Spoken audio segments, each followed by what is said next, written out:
Hi, my name's Emma Chinman. I'm a social work and women's studies major from the University of New Hampshire. I want you all to take a moment to think about what you are picturing when you think about people in prison. Be completely honest with yourself, but you don't have to say anything out loud. Who are you picturing when you hear about a drug dealer working a corner? Who does the media portray as the typical image of an incarcerated person? Not only who are you picturing, but what are you picturing? Why is this person selling drugs? What is their socioeconomic status? Where do they live? Who do they hang out with?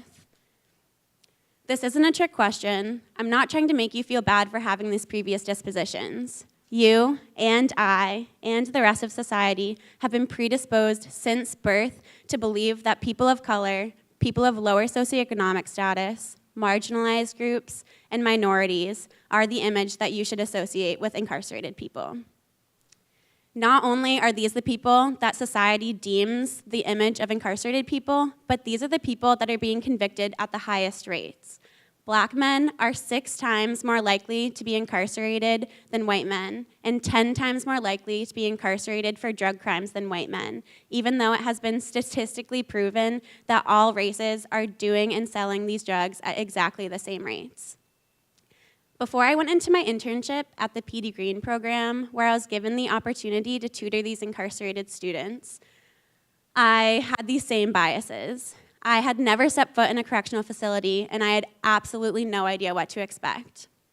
When people heard that I was tutoring people in prison, they would ask me questions like, well, aren't you scared?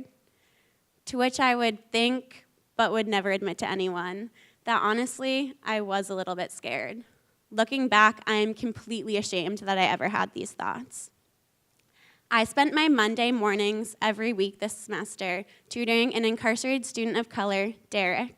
And he was reading his first book ever, which was Of Mice and Men, that I listened to every single word as he read out loud. I had to change a lot of my previous biases and preconceptions when I started tutoring him.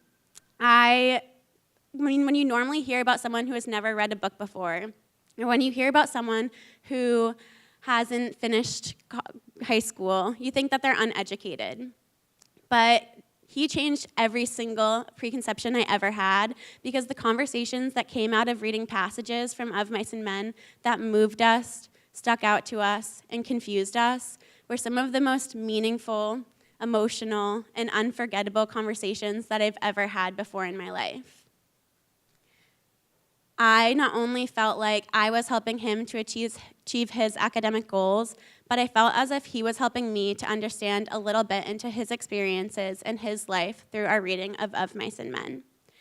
Now, this was the first book he had ever read, let alone out loud, but we were reading a passage in which the possessions of a black stable hand were being described, and he teased out the meaning of a sentence that went completely over my head. If you guys can remember, the black stable hand's name is Crooks, and his possessions are described as a can of saddle soap, a can of tar with a paintbrush sticking out over the edge, several pairs of tattered shoes, a tattered dictionary, and a 1905 copy of the California Civics Code. After he read this sentence, he stopped for a second until I asked him what was up. I'd been listening to him list off these possessions, but honestly, nothing had stuck out to me. If anything, they depicted Crooks to be a dirty stable hand. But what he said was, well, I'm thinking about the fact that he has a 1905 copy of the California Civics Code. And he's smart. He's protecting himself. He is a black man in the 1900s, and he has to know his rights. If a black man don't know his rights, he ends up in a place like this. Him and my experiences are so different that we literally heard and read the exact same sentence from 2 completely different connotations and interpretations.